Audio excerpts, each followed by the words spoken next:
Everyone, आपल्या YouTube चॅनलवरती पुन्हा एकदा सगळ्यांचं स्वागत आहे। जसं की तुम्ही व्हिडिओचं टायटल बघू शकता किंवा यूट्यूब थंबनेलमध्येही बघितलं असेल की आजच्या व्हिडिओचा टॉपिक असणार आहे मिसअंडरस्टँडिंग्स किंवा चुकीचे भ्रम। कशाबद्दलचे? तर तुमच्या मिसअंडरस्टँडिंग्स तर तुमच्या डायरेक्ट रिक्रुटमेंट एक्झामबद्दलच्या मिसअंडरस्टँडिंग्स किंवा चुकीचे भ्रम। आता या व्हिडिओमध्ये मी का बोलणार आहे किंवा आजचा व्हिडिओ बनवण्याचं कारण काय? कारण गेल्या BMCचा रिझल्ट लागला तेव्हापासून अनेक विद्यार्थ्यांसोबत बोलणं झालं, विद्यार्थ्यांशी कॉन्टॅक्ट झाले। जसं की मी सांगितलं, अनेक विद्यार्थी असे कॉन्टॅक्टमध्ये आले ज्यांचा स्कोर 140, 150, 160 आणि BMCला 60 ते 70च्या रेंजमध्ये आहे, बट सिलेक्शन झालं नाही। त्यांच्यासाठी मी एक व्हिडिओ बनवलाच, तो मागचा व्हिडिओ सगळ्यांनी जाऊन बघायचा आहे। त्या व्हिडिओमध्ये मी तुमच्या काय मिस्टेक झाल्या किंवा तुम्ही कोणती स्टेप मिस केली असेल प्रिपरेशनच्या वेळेस त्याबद्दल मी बोललेलो आहे। आजचा व्हिडिओ यासाठी आहे की त्यानंतरही अनेक विद्यार्थ्यांसोबत बोलणं झालं आणि अशा विद्यार्थ्यांचा जो स्कोर आहे, या विद्यार्थ्यांचा स्कोर 110 ते 120 किंवा 130 या रेंजमध्ये व्हेरी करतोय। BMCला ज्यांचा स्कोर 30, 40, 50 ह्या रेंजमध्ये आला, किंवा हे जे विद्यार्थी आहेत, जे विद्यार्थी खूप दिवसांपासून प्रिपरेशन करत आहेत, गेल्या मागच्या 2-3 वर्षापासून प्रिपरेशन करत आहे, 2022 पासआउट, 2023 पासआउट, पण त्यांचा स्कोर ना 110-130च्या वरती जात नाही आहे, असं ह्या विद्यार्थ्यांचं म्हणणं आहे। किंवा अनेक विद्यार्थी असेही आहेत ज्या विद्यार्थ्यांना आपलं प्रिपरेशन स्टार्ट करायचं आहे किंवा 2-3 महिन्यापूर्वी त्यांनी नुकतंच आपलं प्रिपरेशन स्टार्ट केलेलं आहे। अशा विद्यार्थ्यांसाठी हा आजचा व्हिडिओ असणार आहे। आता आजच्या व्हिडिओमध्ये मी काय सांगणार आहे, प्रिपरेशन स्ट्रॅटेजी वगैरे सांगणार नाही आहे, तर जे मिथ्स आहे, जे चुकीचे भ्रम मार्केटमध्ये आहे, जे विद्यार्थ्यांसोबत बोलल्यानंतर मला जाणवले, त्याबद्दल मी आजच्या व्हिडिओमध्ये बोलणार आहे।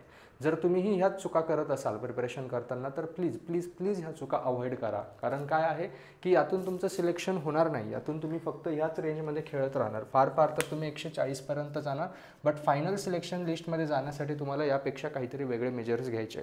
कोणत्या मिसअंडरस्टँडिंग्स आहे याविषयी मग मी आजच्या व्हिडिओमध्ये बोलतो। बघा, सगळ्यात पहिली आणि कॉमन मिसअंडरस्टँडिंग जी आहे ती ही आहे, सगळ्यात पहिली आणि कॉमन मिसअंडरस्टँडिंग की बऱ्याच जणांचा प्रिपरेशनचा सोर्स जो आहे, हा प्रिपरेशन सोर्स व्यवस्थित नाही आहे। म्हणजे काय सर, प्रिपरेशन मुलं कशामधनं करताय? फॉर एक्झाम्पल जे मॅरेथॉन बुक्स आहे, मॅरेथॉन बुक्स, त्यानंतर तुमचे मॅरेथॉन लेक्चर्स, त्यानंतर थर्ड वन यूट्यूबवरचे MCQ practice sessions, fourth one अजून बरेचसे बुक्स मार्केटमध्ये आहे, जसं स्कॅन आहे, त्यानंतर सिव्हिल बूस्टर आहे, यामधनं मुलं प्रिपरेशन करत आहे। म्हणजे काय, मुलांनी काय केलं, कुठेतरी एखादा नोट्स घ्यायच्या म्हणून काय केलं, हे बुक्स घेतले, मॅरेथॉन बुक्स, मॅरेथॉन बुक्स असतील किंवा मॅरेथॉन सेशन्स असतील। मी हे म्हणत नाही आहे हे बुक तुमच्या प्रिपरेशनसाठी योग्य नाही आहे, हे बुक तुमच्या प्रिपरेशनसाठी 100% योग्य आहे, यांचा वापर केलाच पाहिजे। पण केव्हा?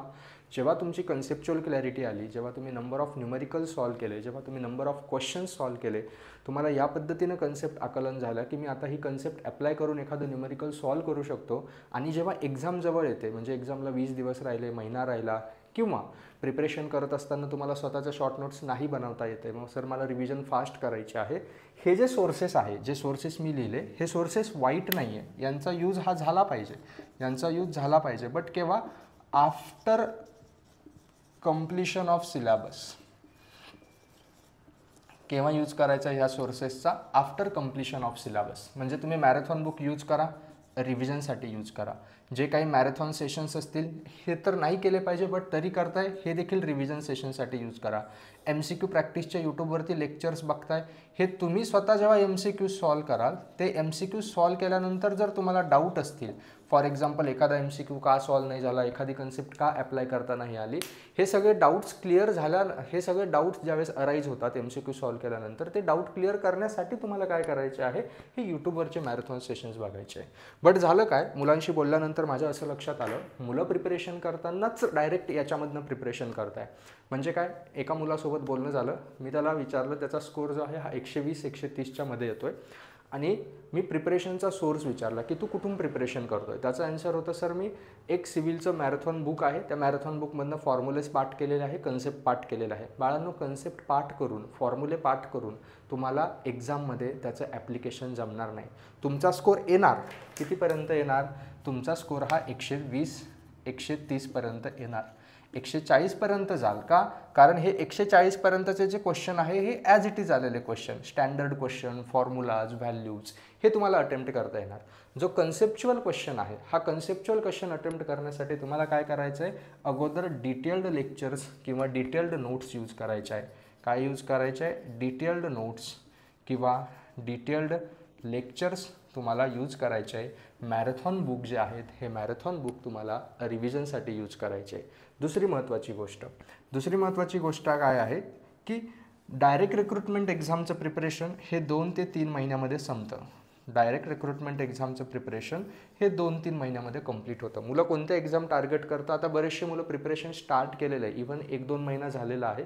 ते मुलं म्हणत आहे सर पुढची येणारी सिडको टार्गेट करू, पुढची येणारी MIDC टार्गेट करू की नवी मुंबई महानगरपालिका टार्गेट करू.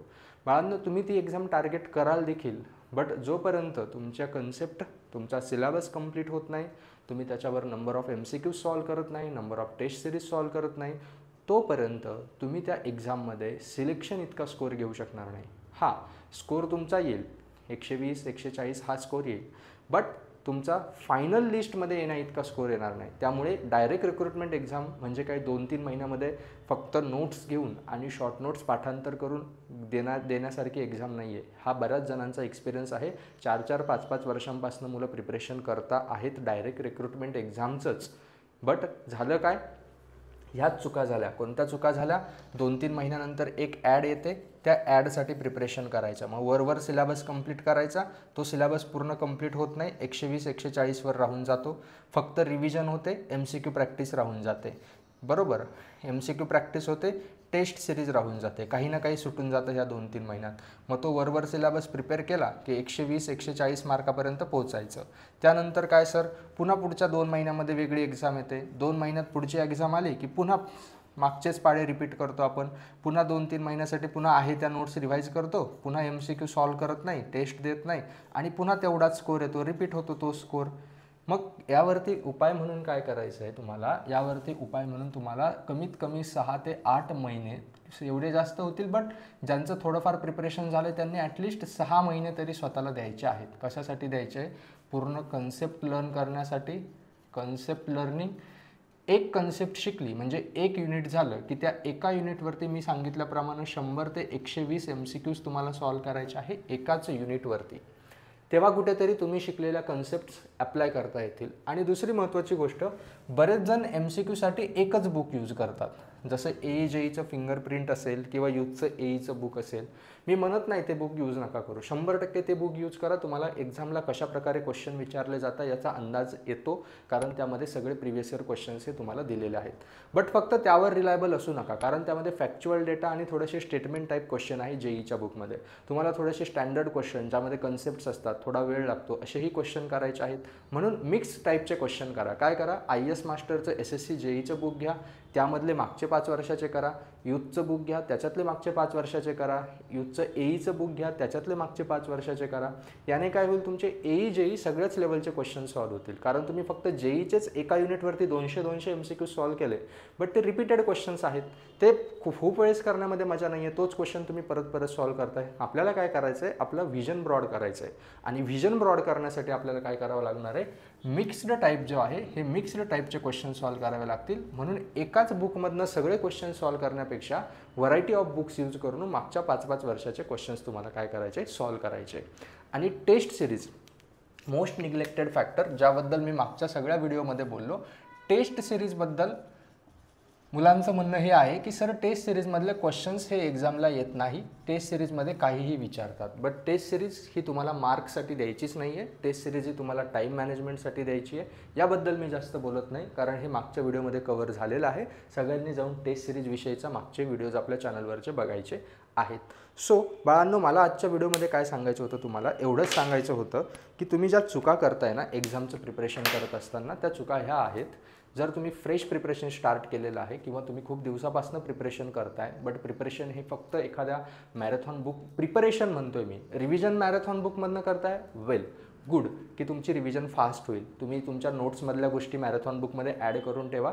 तुम्ही तुमच्या PYQजमधनं जो डेटा मिळतोय तो मॅरेथॉन बुकमध्ये ॲड करून ठेवा, म्हणजे एक्झामच्या आधी त्यामधनं तुम्हाला एकदम परफेक्ट रिव्हिजन ही तुम्हाला करता येईल.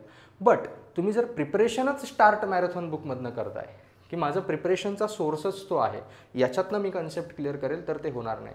तुम्हाला डिटेल नोट्स या रीड कराव्या लागतील, तुम्हाला थिअरी ही रीड करावी लागेल आणि ती थिअरी रीड करून, त्या नोट्स रीड करून, एका युनिटवर 100-200 MCQ सॉल्व्ह करून, स्वतःच्या कन्सेप्ट्स डेव्हलप करून आणि स्वतःच्या कन्सेप्ट डेव्हलप केल्यानंतर मग तुम्हाला काय करायचं आहे, मग मॅरेथॉन बुकवर यायचं आहे रिव्हिजनसाठी, डिपेंडंट राहण्यासाठी. हे मला आजच्या व्हिडिओमध्ये सांगायचं होतं. आणि हा जो रिव्ह्यू आहे हा सगळ्या मुलांकडून आलेला रिव्ह्यू आहे जे मुलं 120-130 मार्कच्या स्कोअरमध्ये अडकत आहे. सो ज्यांचा स्कोअर ह्या रेंजमध्ये अडकला आहे, बाळांनो डिटेल नोट्स घ्या, स्वतःला 4 ते 5 महिन्याचा वेळ द्या. ह्या 4-5 महिन्यामध्ये स्वतःच्या कन्सेप्ट्स क्लिअर करा. कन्सेप्ट क्लिअर करताना सांगितलं, एक युनिट घ्यायचं, एक युनिट रिवाईज करायचं. ते युनिट रिवाईज केलं की त्यावरती तुम्हाला 100-200 MCQ सॉल्व्ह करायचे. MCQ सॉल्व्ह करताना मिक्स्ड बुक्स यूज करा. फक्त स्टेटचे जेईचे किंवा स्टेटचे एईचे नाही, SSC जेई पण त्यामध्ये इन्क्लूड करा.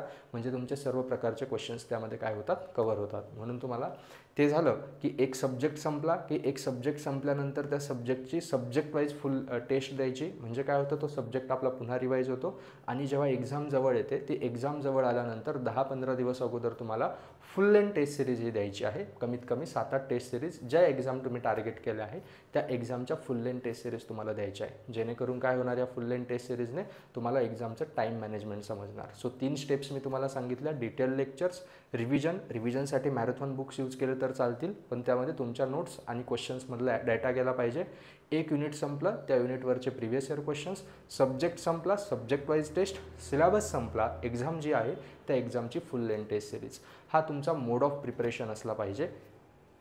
ठीक आहे. सो तुम्ही ज्या चुका करताय, तुमचा जो स्कोअर येतो 110-120, एकदा स्वतःला ॲनालाइज करा, का हा स्कोअर येतोय, माझ्या कन्सेप्ट क्लिअर आहेत का. ठीक आहे. सो आजच्या व्हिडिओमध्ये एवढंच. कमेंट बॉक्समध्ये नक्की सांगा तुम्हाला अजून कोणत्या टॉपिकवरती व्हिडिओज हवे आहेत, मी त्या टॉपिकवरती नक्की व्हिडिओ बनवेल. ठीक आहे. हा व्हिडिओ जास्तीत जास्त लोकांपर्यंत शेअर करा आणि आपल्या यूट्यूब चॅनलला सबस्क्राईब करा. Thank you so much.